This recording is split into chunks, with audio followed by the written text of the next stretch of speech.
You guys thought you had a presentation on gunshot detection. That was just the beginning. That was the overview. So Florian here is going to talk about the in-depth side of it. I'll let him explain what that in-depth is, but we are definitely going to take a deeper dive into this technology, which unfortunately we need. I wish we didn't. I wish it wasn't an industry that was important. It wasn't 25 years ago, but it's absolutely relevant for us today. So with that, please keep moving back in here for the presentation, but I'll turn it over to Florian. Also, for those of you who've taken part in the previous talk, I will refer back, and I was happy to see that there was so much interaction with the audience and so many questions. So I think we can continue the style, and let's see what the time says in the end. So we have 45 minutes. So my name is Florian Richter. In order to introduce myself, I'd like to say that Niels and Matt, who you've previously seen, are more on the product management side. I'm now giving you the engineering background to these projects we had. Main focus is on visual gun detection in the end, so I focus a little bit on the progress that we've made throughout the last year. So we pitched the gun detection first and exclusively on last year's security forum, and I will show what happened in the meantime. But before we do so, before we jump right into the gun detection, let me give you an overview of the topics that I have today. So first and foremost, I'd like to elaborate a little, and we have to have a look at the time, on the artificial intelligence part in analytics. Like Matt previously mentioned, analytics is not just AI. Though AI is by far the most promising and strong technology that might solve use cases in the future, it's by far not the only one, and we here at Bosch, we grab our techniques from, or we rely to a whole tool chain and a whole toolbox of technologies in order to solve the analytics use cases. Then we had interesting conversations in the prior talk about the auto-calibration, and I'd like to elaborate a little on the progress we made and how this happened, and I close up and with a focus on the visual gun detection, where I will cover on what's happening on the camera, not so much what's happening in the cloud. Could be a separate talk. So far, so good. Scene set. I already mentioned it, and Matt was also mentioning it. Analytics is more than AI. So what do we do if somebody, let's say from product management, comes to me with a problem and says, hey, our customers want to have an improved perimeter detection? Then, of course, you look at the requirements, what such a perimeter detection has, and we have multiple answers that we can give without any stuff. So we have 3D models that we actually match on those detections. We have, of course, like the AI detectors, or AI technologies for detecting things. So it means like locating something in the image, but also, for example, in the next step, to extract attributes that we have. So if you have, for example, a car, you might want to know what this car is and its make and model information. Then, of course, simple detections on each images doesn't get you very far. So you need to track the objects inside the image, and you need to track, for example, whether this is the same car that's going from one camera to the next one. We have a high-resolution image. So Bosch stands for a long-standing tradition delivering high image quality. But it's not just that. Also for our analytics, we can access images on different stages inside the ISP. So it's not necessarily the same picture you see where the analytics is on. We run the analytics also on other images. Then we have physics and optical flow, so these classical based methods. In particular, for example, I will elaborate a little bit, or not so much today, for the perimeter detection. You know, if something is moving really in the distance, then it's tough to detect, right? Then it's really tough to classify, and it's really tough to say whether there's a motion going on or where there is some randomness. There the optical flow chimes in. And one of the topics we had was auto-calibration that we already mentioned. So how do you get from a 2D image a 3D information? And out of these topics, of course, since we are looking forward to implement more and more in AI technology, I will focus on the topics of detectors, in our case gun detection later on, and the AI-based auto-calibration. Having this said, so what is AI? Really, really brief to get us all on the same level of knowledge. So what is deep learning? these expert methods that I mentioned, like the optical flow previously, they were given unstructured data, pictures, can be also sound, can be even metadata. Then there were rules, handcrafted by experts over years. Let's say you want to detect the face, right? Then the people will say, hey, let's start detecting eyes and the nose and the mouth, and let's combine that all. But what happens if you look to the side or your one eye is covered or so, right? Nevertheless, these features were handcrafted by experts in long, long, long years of iteration, and it finally generates then the output, that is the answers to your problem. This was the classical computer vision, you could say. And now, as Matt, he did it last year on the technology forum, I found it pretty good, the explanation. Now, deep learning goes a little different. So you provide the data to it, in particular the training step of deep learning, or machine learning, or AI. I'm using this now synonymously. You provided data and the solution, that is the labels to that data. You say, this one is a car, and then you have another car, and millions finally of cars, and you say to the system, look on, you find your rules by yourself. It's not me that telling you you have to look for 4 wheels and, I don't know, a license plate or something like this. It's more, you give it the problem, and you let it look for the solution by itself, optimizing at the same time over a giant amount of data. And it turned out, it's 2012, 13, there was this going on for computer vision, for the big machines, that it outperformed these experts slowly but surely. And right now, this is state of the art, so nobody, unless you are in a very, very constrained environment, would rely back for car classification or even our gun detection problem to classical methods. However, the cost is, I wrote it at the last point, is this complex decision making. And this is a topic we won't go too deep. I just wanted to mention it for the sake of completeness. You don't understand what these guys are doing. In a sense, you cannot trace back a single decision because the architecture of such a neural network, like it is, like an artificial intelligence, is so complicated. It has to be so complicated that it outperforms the experts, but on the other end, you cannot simply understand what it's doing. So this opens up now, in recent times, we see like AI bias, fair AI, decision-making, explainable AI, and all sorts of that. We as Bosch treat that, but it's not content of the talk today. I just want to know we are clearly aware of that and address that topic. That's AI. This was my first, so to say, summary of it. And now you could give a whole lecture on that. I always tell that. So about the architectures that you use, there are convolutional networks. For those of you who are more in there are large language models. You might have come across ChatGPT. These are all sorts of architectures, how you deal with this problem that the machine optimizes itself on a given set of data. I had 10 minutes. Is that, okay, so I stop a little here. There's a question regarding this abstract concept or the difference between classical computer vision and machine learning. If not, let's move on.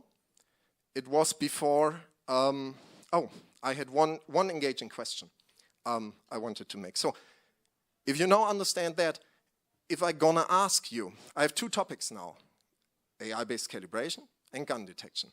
From an engineering standpoint, I'd like you to raise your hand if you think that the calibration process of a camera is more complex in terms of algorithmic than the gun detection. So can I see there? So you have 2 choices, gun detection or calibration.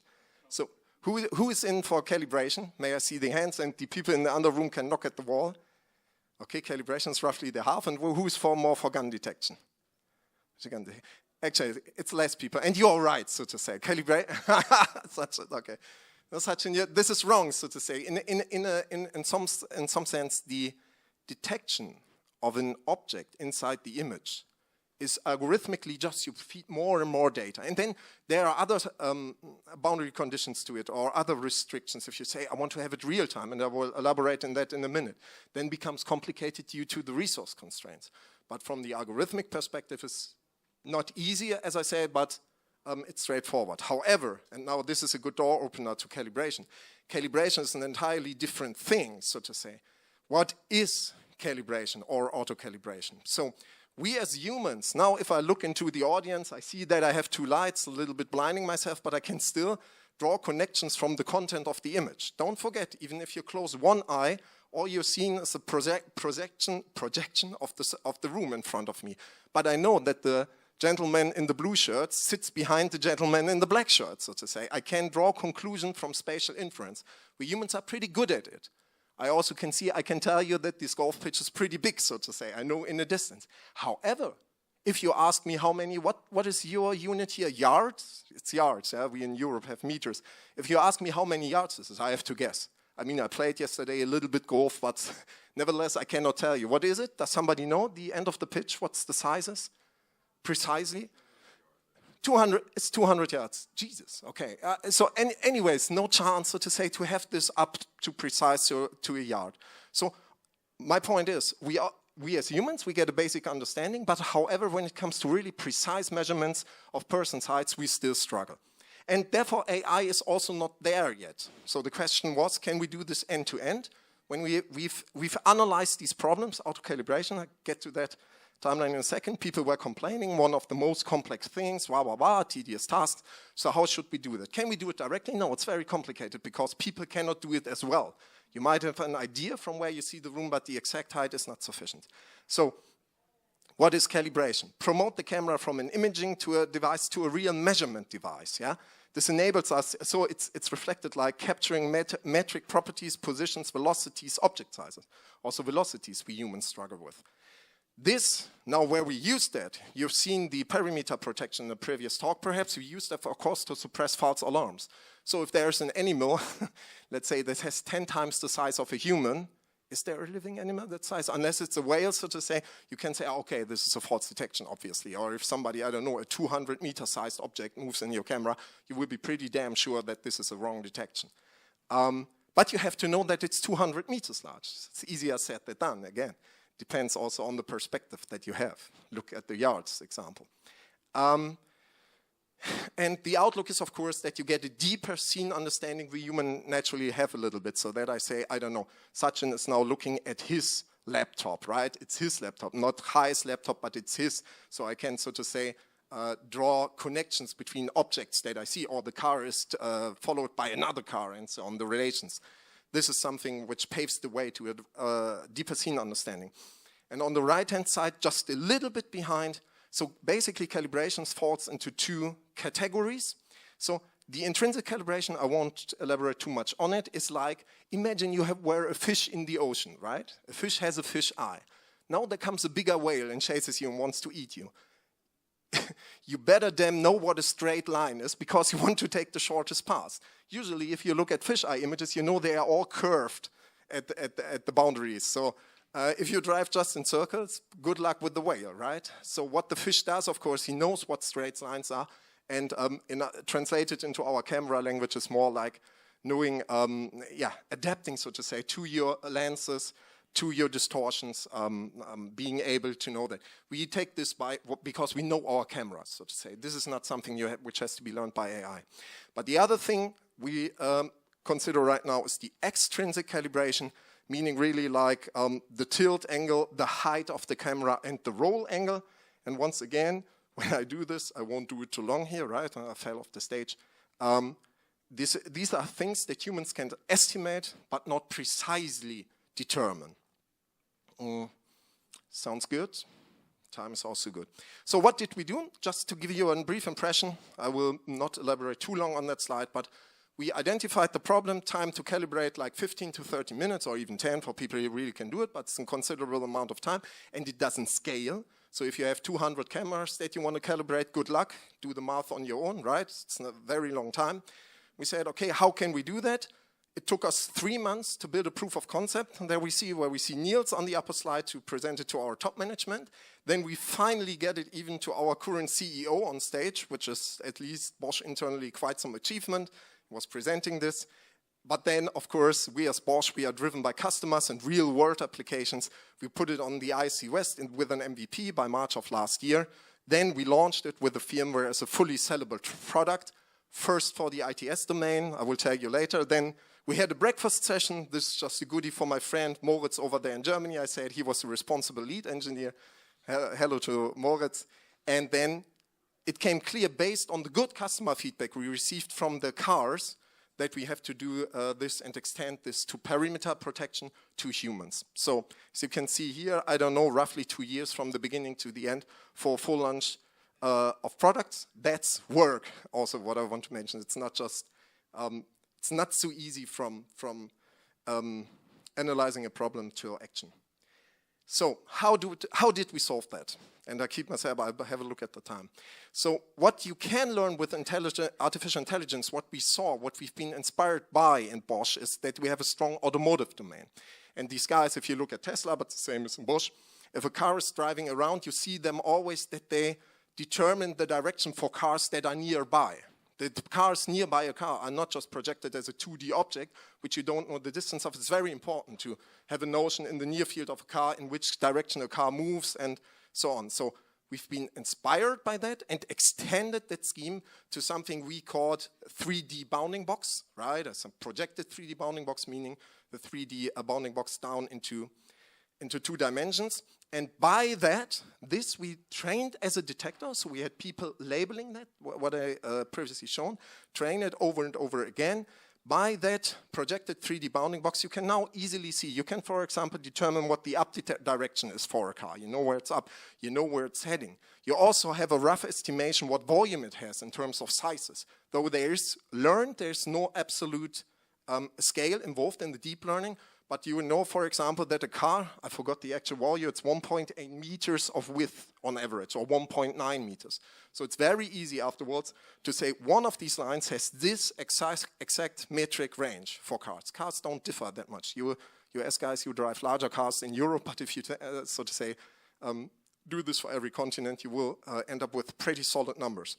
So we use now, if you would see such a 3D bounding box, if I see this, I already know, me being the camera, roughly at what I'm looking. So I can back these intrinsic parameters.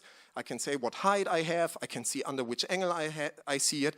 And I can also back calculate under which rotation, so to say, under which tilt angle I see this. And I wanted just to show a brief. I'd like you first to pay attention to the video on the top, seeing how that works with these estimated 3D bounding boxes. What kind of nice detection scheme came out. So before you do an AI algorithm, it's not clear whether it works, and we had some struggles in the beginning. But seeing here, I mean, this is some American highway. You can see the cars, it's not fluctuating a lot, right? It's pretty stable. I mean, this without tracking, just single image detection. And once you've seen that and understood that the detection of these 3D bounding boxes works pretty well, we just took it, what you see downstairs is the estimation, what you see down in the image is the estimation of the tilt angle, the camera side, and the roll angle. And you can see that over time it converges to a pretty good point. I don't know whether it's really well visible, but up there, this white line to the yellow line, this is the horizon. So if the horizon matches, then you can say pretty sure, okay, my calibration works pretty good. This is one easy thing also for an installer or to see whether the quality of your calibration is good. And we see, once again, it works fine. Again, the feedback in the ITS domain was overwhelmingly positive. One point I wanted to add is, imagine you have to draw all this data by your hand. The process, if this is successful, nobody needs to go out there and do this manually, work on a still image, draw these lines around. I don't know, you would certainly take the poles, right, rectify them. You would have to label multiple cars until you get a proper quantity of data. It's all off the shelf, more or less now. Based on the successful feature, it was clear. Now it works, it saves a lot of time. So I already heard customer demands bringing this technology to our older platforms. We first extended this on our new cameras towards new use cases. In this case, the perimeter protection. Exactly, in order to save more work. But if I would ask somebody now as an engineer to do it, you might come to the insight that a 3D bounding box for a human is not as easy to estimate. Why? Because I'm not that flexible, but I can rotate myself around. What is now my 3D bounding box, right? if I move, it would be rapidly, so to say, where is my direction I'm heading in? I can look at you. I won't do it here on that stage, right? I can look at you, but walk sideways. So now I move into a different direction. Where is my up direction, so to say? I won't now lie on the floor, but it becomes pretty difficult for a human to say really what its volume is right now without, I say, doing other stuff. So we had to say, okay, we made our minds around that and said, we have to go back to the 2D detections, which become increasingly better and better. And instead, for the orientation, we took the camera bit in accelerometer. So we at least know where the direction is, where the ground is. And as a result, we have the person-based calibration. And now this video was shown in the previous talk, but nevertheless, let me repeat it. Now you have a little bit more context, what's going on here. So my friend from Germany is just walking along the fence, and he becomes regularly detected. We have the accelerometer information. We know, so to say, what the upright position of that person is. And statistically, once you gathered enough data, that's also important. It's not a few shot method, so to say. It needs to be some amount of bounding boxes. A single person is sufficient, but the person has to move throughout the image. It doesn't need to be multiple persons. Actually, if it's multiple persons, it would be even better through the averaging effect. But nevertheless, you see once more it went towards the lower part of the building. The left-hand presentation says, from insufficient data captured, he already says, I'm fine, and spits out, so to say, the result of the calibration. 22 minutes left. This was my part on the auto-calibration. Are there any technical questions? Yeah, please.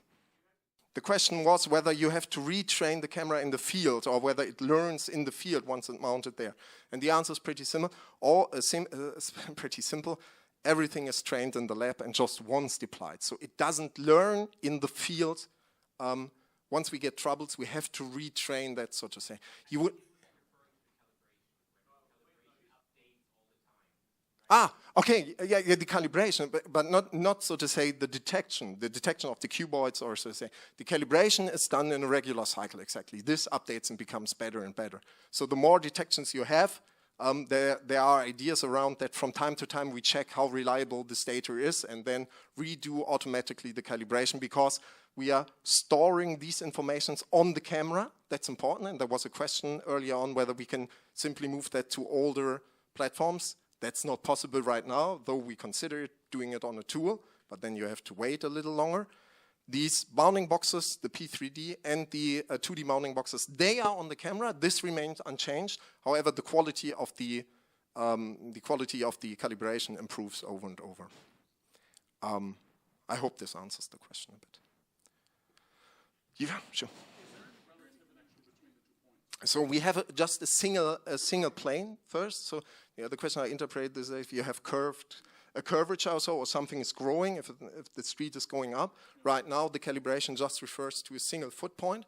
And the other thing is the calibration itself is, we don't detect trees there or anything. So if you had like skewed geometries or something like this, we just entirely focus on the humans. And if you can see in the back, I don't know whether it's well seeable, there's also one tiny P3D detection on a car parking in the background. Okay. So we take this, but we don't look for the trees. If that's good for now, I'm around. You can ask. Let us go to the most exciting part now. Now we have the customer feedback. Yeah, sorry. Is this built in all your latest cameras? Yes, it is. CPP14 onwards. And customer feedback is great. I do a tremendous step forward. Before we had this tool, we had to send a drone out with LiDAR, and I see very much value. Now, before, I forgot to press 2 times, we had like this 15-30 minutes, and it was entitled as the most annoying task to set up Bosch Analytics. And therefore, we treated this with urgency, and of course, we want to have it available on all of our cameras. Just a brief outlook, we have to move on. Further improvements based on customer feedback. It's important to us that we don't do research in free-floating space. So we want to stay focused. We want to bring it to new cameras. We want to extend the scheme to the upcoming camera platforms and to new geometries like fisheye lenses. And also, of course, I mean, when the person detection or the P3D detection becomes more accurate and better, also the auto-calibration will benefit from that. Now, second topic, shift. Going from calibration, which is needed, so to say, which is a rather complex algorithm in different steps, we go to the visual gun detection. Bringing up this success story. So by the beginning of 2023, we first had the idea internally. We were also looking at other projects like the audio gunshot detection, and we've been inspired by that, of course, in a great deal because the customer showed some interest. We say, okay, how can we do this best, right? There are some questions to answer. But it was pretty clear this is a promising field and this can be done technology-wise. So we started really to iterate as fast as we can, not just doing a POC in the lab where we can show it, but to bring it to a firmware, to bring it to the customer. And there you see me in exactly 1 year ago on the Security Forum 2023, where I run with a rifle in my hand, and we had like these two overlapping fields of view, which have been previously introduced, and you see that one of these cameras is actually giving an alert, and this was the launch in October 2023. And since then, we had a lot of customer feedback going on, and not just the customers, also the integrators and our partners, of course, all around the world, I can tell you. From my mailbox, the customer gave feedback, this does not work, or this is awesome, we have unwanted alerts here, but well, they were impressed by other things. So it was all sort of a mixed bag, what we received. I brought here up the Chesapeake guys, they were testing this, a great kudos here there, really in some challenging environment where you have tools next to it.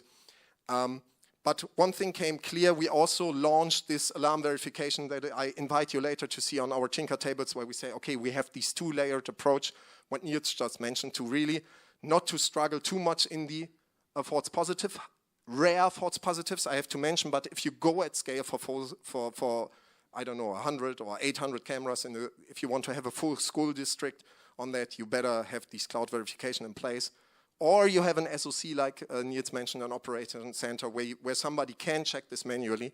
Nevertheless, we fully integrate it into the milestone system, and this combined performance with the camera on edge and the cloud verification is, we rarely see any false positives happening, so it's a little bit out of what we can measure. Nevertheless, we continue constantly. This is our lab in Hildesheim. These are my employees.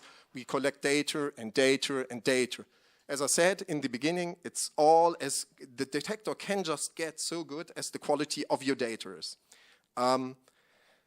Exactly, retraining, fixing, and then there's a short clip or just a screenshot from what just Matt showed in the last talk, that we achieved giant distances also by making these progress. 3 progresses that we made, one of them is distance, we've been able really to extend even the scope of this. So let me see, oh, here's some going on. But anyways, the improvements, if I have to boil it down to 3 points now, speaking for the camera-only system, is that we made a higher accuracy, meaning less false positives, also better detections on lowered guns. We have an increased detection distance. I speak on that in a moment, so we can look further at the same resolution of the image. And we wanted to have a faster speed. That means we detect the gun earlier when a person enters the image. And we have the alarm verification, which is on topic today, therefore it's gray. So, just briefly, because I see there might be questions and the time runs. The higher accuracy. This system is, of course, very sensitive. You don't want to miss a shooter. That's the case. If there's a positive case, you can basically, in machine learning a system, you can concept in 2 ways. You can say, okay, it's fine every now and then if I detect something because it rarely happens, it's okay. Here, you don't want to miss a single incident. That's important. So we are at this very sensitive point of a system where, of course, you get these unwanted alarms, but we want to reduce them while you're covering the right data. This brings me data collections. So we had different reports from our customers. A prominent one was mobile phones. Now, you cannot take care, because you are running in a restricted environment, of each and every false positive that you get. I don't know, somebody has, I don't know, a gun-shaped walkie-talkie. This is something we would not consider, say, okay, change please your walkie-talkie, so to say, if you have a gun detection in place. We don't want to distinguish because it has a tiny antenna somewhere in the back to rewrite our whole system. So we have to cluster these examples and really go for the most prominent ones. And here I said like mobile phones or rod-shaped objects. And by the same time, a great deal of engineering stuff is going into this testing. Because when you become better, you might have heard of Tesla, who's suffering the same stuff. Now you become better, and finally your mobile phones are out of false positives, but then at the expense of detecting, I don't know, rifles in the distance. So every time you do a step on your system, you need to really thoroughly check all around whether the quality has deteriorated in some sort of event. And this requires the giant amount of a database, because the same that applies to the manual calibration earlier, you won't go, I don't know, every second week out and visit 13 venues and check your system. You have to automatize this and making it large scale. And just on the right-hand side, true negatives, false positives, as I shown, and false negatives even, we tried to fight them, and we succeeded. So this is now, I have a video with me, this is now the core. If you shut off, so to say, by the talk, I invite you now really to look at the screen, because we have now a side-by-side comparison what happened in terms of false positives throughout the last year. So this is fresh off the press. Yesterday my people over in Germany did these recordings. So what we basically see are two cameras inside our X-Lab. On the left-hand side you see the October 23 performance, on the right-hand side the ones of the checkpoint that we are going to release, I don't know, in a week from now. And one thing to provoke false positives is also not so easy. I instructed them, once you test these systems over and over again, you have to stick to a certain protocol. Otherwise, if you just turn it on and do something or so, you become misled, right? You have to have a structure in doing so. And one thing that we say is exchange gun-like or black-like objects happily, frequently, to see that it even happens. And now you can see like these are some charging devices or other gadgets which used to cause us troubles, and on the right-hand side they are all gone. And this was, so to say, the comment on the accuracy. Now I see the time, again a little bit technical, so they said, of course, increased detection distance. What I said, we had this, and we still have this confined environment that Niels showed, the setup with the two overlapping cameras, but what if I can go further? So the observation was as well that rifles are far better detected than guns, due to the fact that guns are smaller objects, and many customers approached us, say, hey, what can we do, so to say, to go for longer distance. And on the right-hand side, you see these little black arrows, little black crosses. I hope it's visible now for me from stage. It's really difficult, but if you see the screen, there's something in neural networks that it's called an anchor. So what a neural network actually does is not let's say, the ones that run on our camera. It does not look at all the part of the images in one time, but rather it zigzags from top left to bottom right. And it does so, pays particular attention to some points you can predetermine called anchors. I don't know for what reason they're called anchors. You could simply call them sampling points. And of course, if you go for smaller objects, you could simply increase that number, simply. Keep in mind that you always have to test it and you always have to retrain it, so to say. So we did this, but then all of a sudden you're properly detecting guns and not rifles anymore. So we have also to take care of these different scales. Keep in mind, the overall performance is not allowed to drop. You just want to be able to detect into further distances. And we did that, we carried it out, and I have, of course, another video, that's the core with me, where you can see the results. I mean, what Niels just showed with Matt was already impressive enough. Matt, how many? 200 yards? What was it? 300? Oh, okay, 300. Okay, I'm confusing yards and feet anyways. But here you can see also the, just by striking the balance between these anchors and not losing the performance on, so to say, higher scales, we've been able to increase the detection distance. Okay, this was the same like Matt did in his checking. You go from left to right, and there you can clearly see, I see it here better on my screen, you can clearly see the difference between the new version and the old version. While the old version, again, is doing a great job in the near field of the camera, the distance is clearly improved on the right-hand side. However, as you can see, it's not so easy. Sometimes it loses the detection. It's not a free lunge that you say, okay, I press a button and then all of a sudden I can look, I don't know, 200 meters or yards or whatever further. It's always an iterative approach. That was a question. No, this is with any camera. It's supported on. Yep. Any lens too. It's independent on the lenses. Yeah. Right now, I will come to that in a second. We also improved, like if a person is carrying the weapon close to its body, but we cannot, what you can see, we cannot detect. So to say, if really someone is cloaking that under his clothes, so to say, if he puts it under his clothes and it's not visible, we have not been able to detect it. However, remember, when the bad things happen, the weapon will be brandished.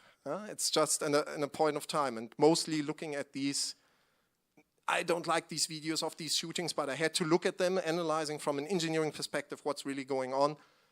Mostly the people go on the parking lot, right? They have the backpack, then they pick the gun out of the backpack, they brandish it, and they run around, I don't know, the stores and schools.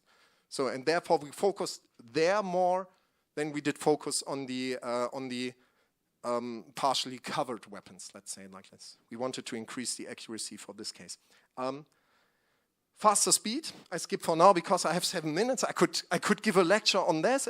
Just the little red arrows on the right side is you have to, one of these blue dots is a possible architecture. So a network, I mentioned, has a depth and a breadth, you could say. So it's deep and wide, and you can play around with these parameters in order to achieve your goal of running it faster. This is, I should mention, we want to have it faster. We are running at 5 frames per second. We want to go to 15 because the tracking afterwards, it takes some time until the detector is really certain or the tracking is certain, yes, here is a gun. And of course, if I process on 15 image, if I can give you 15 votes per second, it's better than 5 votes per second. You have more votes where you can rely your assessment on, and this results, for example, if the person enters the screen, it will be more steadily or readily detected.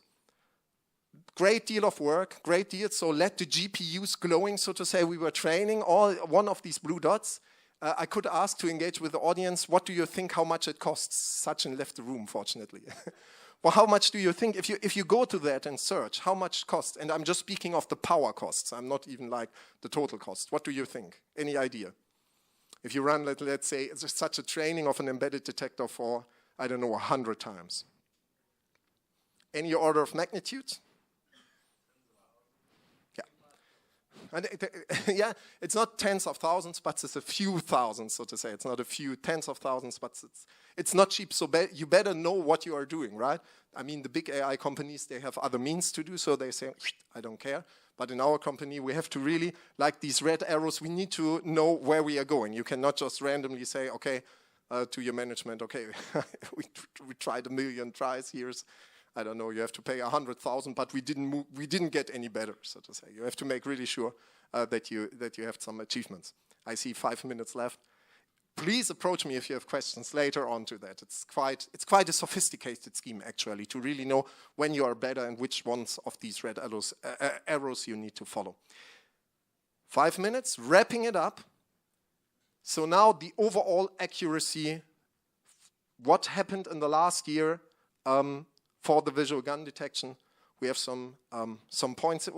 The question was, can we detect better, so to say, if a person tries to cloak it or to hide it? Answer is no, but as you see here, for example, if the pistol is just close, if it's not fully brandished, we improved a lot there, like these low-held weapons, because this might be a gesture, right, where a person walks in. And it's still more difficult. So as you could, once the video repeats, it's not that you detect it all the time, because like I have a microphone, I could do like the same. This happens very often. This does not happen very often, unless, I don't know, you like to point at humans, so to say. Some strange people do. But if you don't do this, right, the brandished thing is easier to detect. However, we improved also on the non-brandished, mostly by data collection. And also we improved, like Moritz is showing around, right, the angle. So if you, Matt always tells you, the reason also for 2 cameras is, if you're just looking directly and pointing the weapon to a camera, the profile is pretty small. Right? It's very difficult also for a human to be actually sure that there's a weapon inside. And as you can see, I don't know whether it repeats. I have to push the button again. As you can see, also the last one, like when we turn around, we greatly improved the angle, so to say, at which you can hold the rifle when it is properly detected. So overall, these are remarkable achievements if you put next to them. You have to think, once it's now up to the customer, but basically you can see now on the right-hand side, when do you really trigger an alert, right? Maybe you need to say, okay, the object needs to be detected, I don't know, half a second or so, because there might be false positives in between, which we reduce, but it's up to you then to set a rule. And if you look from left to right, the times in which are, the time span at which are the guns detected. Once again, this is single 15 frames per second now, single image with the tracking on top. The time span of uninterrupted detection of guns has greatly increased. And this makes it easier then to set up rules and in terms reduce like false events to a minimum. 2 minutes 40, wrapping it up, the outlook. Of course, I mean, same applies like for the auto-calibration. We are eager to collaborate with you guys. We want the feedback. Once it's rolled out in the field, we want to focus our efforts to the really important false positives. As I mentioned, by the way, we didn't have a mobile phone. Mobile phone are, as a source of false positive, almost gone. We have the interplay with the cloud verification. If a second layer comes in from the engineering part, you always have the question, what do you do with the lower layer? How do you configure or calibrate each? Because now you could basically say, if you have a strong supervisor, so say system, you can all the time say, oh, here's a gun, here's a gun, here's a gun. You can make it hypersensitive because you rely on the upper layer, say, oh, he will do the work for me. But in fact, it's of course not that easy. You could do, but then the cost increases and so on. You have also other under restrictions. And time doesn't stand still in terms of AI, embedded AI development. So a great deal of work that I showed you, or a great deal of stuff we had to do, is because we are running on a real-time embedded system. Once it's offline in the cloud, it's a whole other story, whole other accuracy, and honestly speaking, less development effort. So these resource constraints, the path that I just showed you, this is really, really complicated stuff. But of course, the cameras, the development in the embedded field for AI does not stand still and becomes better and better. And so we look forward, we are looking forward to see this. Now already I have my backup slide. Usually this was a thank you slide, so thanks for the attention. And if there are immediate questions right now, I made it in the time, then we have time for 1 or 2 questions, I'm sure. With 1,000 people, exactly. So we have it in our database. This is what we look on, and the false positive rate is increased in a sense. So before, if you have a confined environment, even on the embedded, just to reveal a few numbers, so to say, in an embedded environment, you won't get a false positives even for days. Right? And now if you have a really crowded scene where many people, let's say, I don't know, a schoolyard, is the right word to say, where many people gather, there you might get a false positive per day, right? Something strange is going on. You simply increase the likelihood that you get one of these false positives. And this is exactly where we are. We want to look what they are, what are the most prominent one, cluster, retrain, and try to lower that likelihood. On the other hand, you have to be always aware of the fact, as long as it's camera only, there will be false positives. You cannot, so to say, learn the whole world in the system. Yeah, that was a question. You were answering my question. Yeah, exactly. This will continue, but it's trained by us. It's not, once it's deployed on the camera, you have to update, but it's trained by us, and exactly. Because also partly due that this is really a process. What you've seen here, and I'm wrapping up because I want to leave you guys for lunch. This is perhaps my final question. How many training runs do you think from left to right have been undertaken? How many trainings? So by training, I mean we provided, let's say, with 2 million images, what I said, like $1,000 or what it costs. How many iterations do you think it took us during this 1 year? And I also, you know, Definitely in a million. almost, so to say. It's a few hundred thousands, I won't read more, but it's like that. So it's a giant graph which you can see moving. And this is not, you cannot do this in the field, so to say. It's too complex to see. So having this said, thanks for the, exactly. I'm in time, I think, and have a nice lunch. And I'll be around today and tomorrow and come back with any sort of questions you have regarding the engineering. Thank you very much.